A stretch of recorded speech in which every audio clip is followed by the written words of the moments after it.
Ryder's roots are deep in Shepherd's Bush, West London, but his reach, it stretched all the way to Chicago. His auntie Loca D made headlines in the US, the first and only woman in Illinois to get life behind bars as a minor. In '92, at just 15, she allegedly took out members from Tula and King, 2 life sentences, but the law changed in 2013, said you can't throw a kid away like that. In 2016, they gave her 63 years at 50%. After nearly 3 decades inside, she walked free. Ryder's not just connected by blood, he's tied in with Rondo No. 9, a name known in the trenches of Chicago. Rondo's a black disciple from set 600, which links directly to O Block, same place King Von called home. Ryder made history, first London drill rapper to collab with a Chicago drill artist. They've got tracks together, there's even a video of Rondo No. 9 yelling at Ryder. Shout out Ryder, man, that way, man, rock, man, that else, man. He didn't stop there. He also linked with Killer Kells from Brick Squad 069, a set stamped by Lil Jojo before his death in 2012. It's like Ryder was born into this. There's a baby pic of him, and yeah, someone actually put a machine gun on his chest. Madness. At 11, he's on camera holding a gun. Back in his early days, Ryder rolled with a Shepherd's Bush crew called FDA. That stood for FD Authorities. He was just a kid then, his older, went by Tango.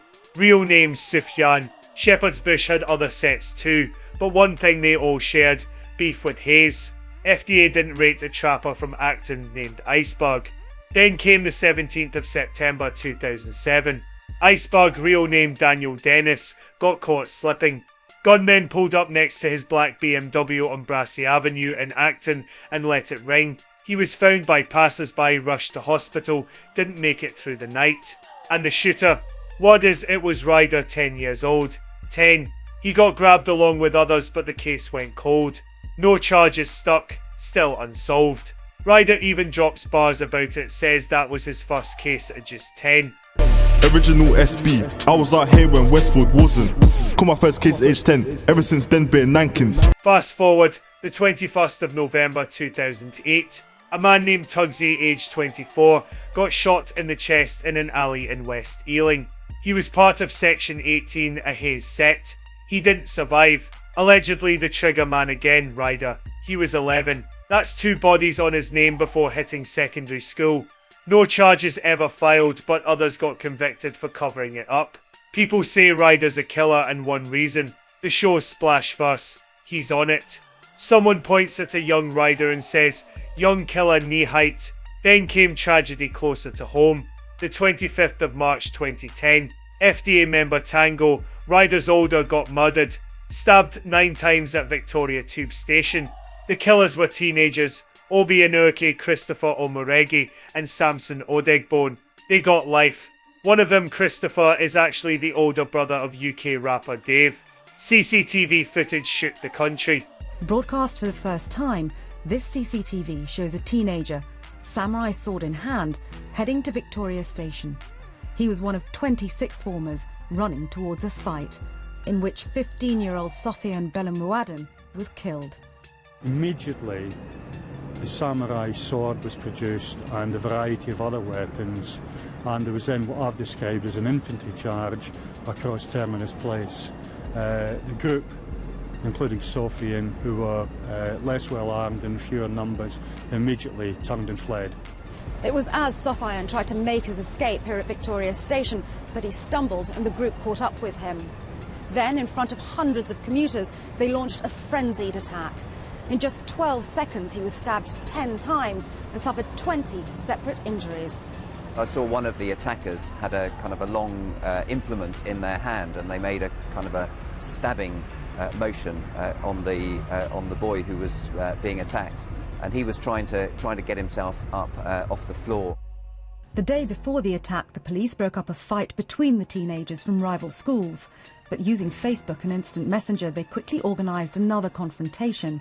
The girl seen here is Victoria Osateku. On the day of the attack, she headed to a shop close to her college and filled her pink bag with kitchen knives later used to kill Sofian. These are the teenagers on a bus before and after the attack. Dozens were to be arrested. This was to be the Metropolitan Police's biggest joint enterprise murder investigation to date. Today, the end of the legal process means this man, Junior Bayode, the last person to be convicted, remains behind bars for manslaughter. These are the faces of the others involved. Some convicted of lesser offences and some of murder. All were sentenced to jail terms of 2 years to life. Sangeeta Maiska, BBC News. Tango Sufyan Bello Mohammed was Ryder's mentor, his big bro. Ryder's dropped tributes for him in track Sense. Then on the 6th of August 2010, bullets flew in Hayes. Cars got hit. No one got hurt. Witnesses say 2 people fled on a motorbike.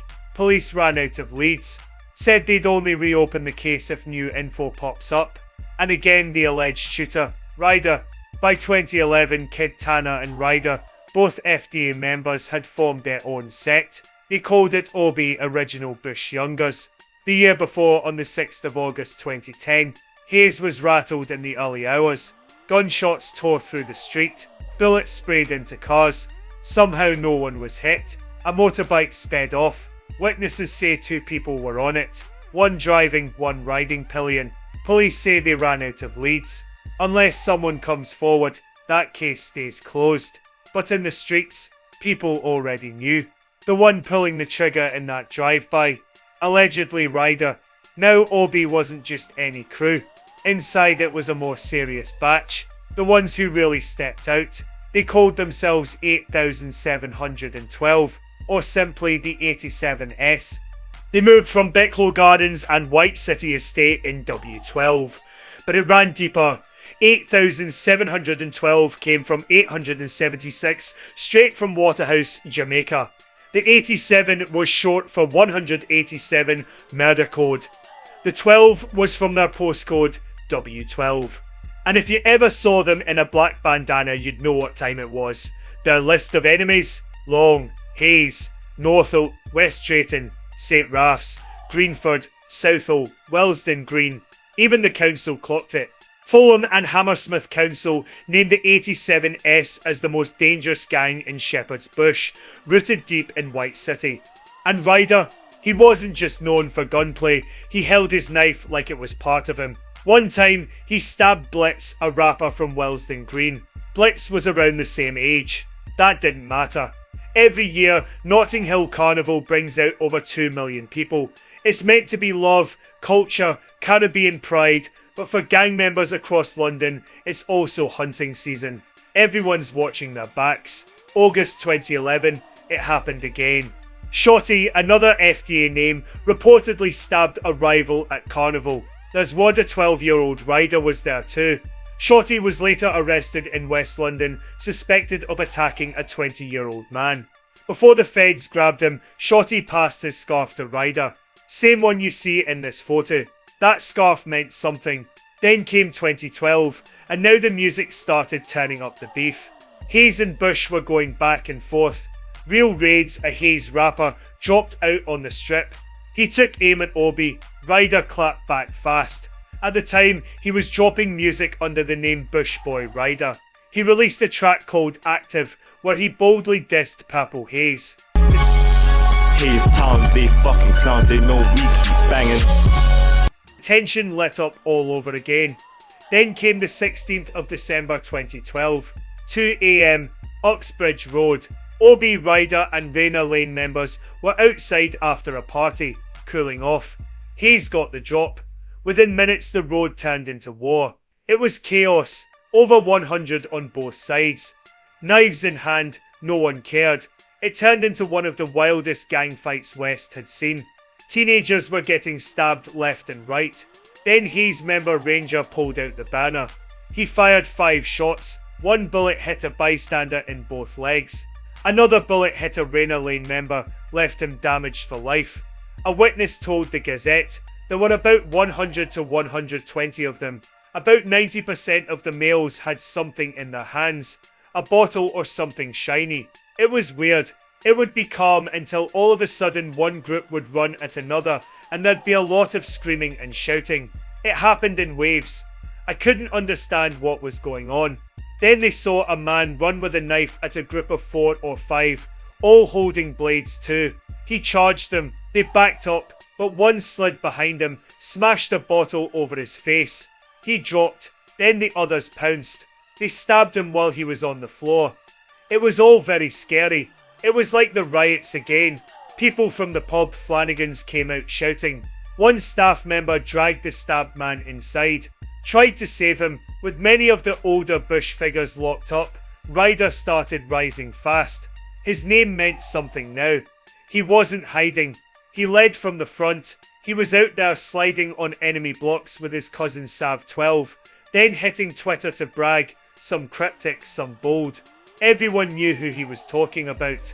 On the 20th of September 2013, just before 9 PM, Ryder and Save 12 allegedly ran through Hayes on a paid mission. 3 people got stabbed.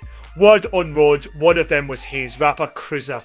Then, at exactly 9:37 PM, Ryder jumped on Twitter and posted 187. It's street code for murder taken from California law. The message was clear, but this time, luck spared the victims. All 3 survived. Back in May that same year, the 9th of May, Ryder was at a party in Wembley. That's where he clocked Lil Sneaky, a known face from St. Raf's. Things popped off. It said Ryder waited, followed him back to St. Raf's, and let shots fly, hitting both Lil Sneaky and someone called Sam. No one really knows where the beef between Bush and St. Raf's came from, but this one felt personal. And remember, 8,712 ain't just a local thing. They've got roots in Jamaica. So in 2015, with feds all over him in London, Ryder flew out there to cool off. But he didn't change. New location, same Ryder. On the 27th of October 2015, deep in Jamaica, 2 men were chilling outside Hugh Roy Anderson's yard in Rock Road, Osborne Store, waiting to go party. A gunman pulled up, opened fire and ran. Both men were rushed to hospital, but neither made it. They died during treatment. Locals say the shooter was Ryder. The backstory: apparently those men refused to pay extortion money to the 87 family. Not long after, Ryder was back in London. Eventually Hayes caught Sev 12 and Ryder slipping. Sev 12 ran, left Ryder behind to get rushed. He got beaten bad. And even though they didn't fall out right there and then, cracks started to show. Tension started building between them. At the same time, one OB member called Box 12 started linking up with Nito and B. That squashed the beef between Bush and Northolt. But as the outside war cooled down, drama inside started heating up. Ryder found out Sev 12 tried moving to his girl. He didn't take it lightly. He grabbed Sev 12 and choked him out. That was it. No more pretending. The friendship was done.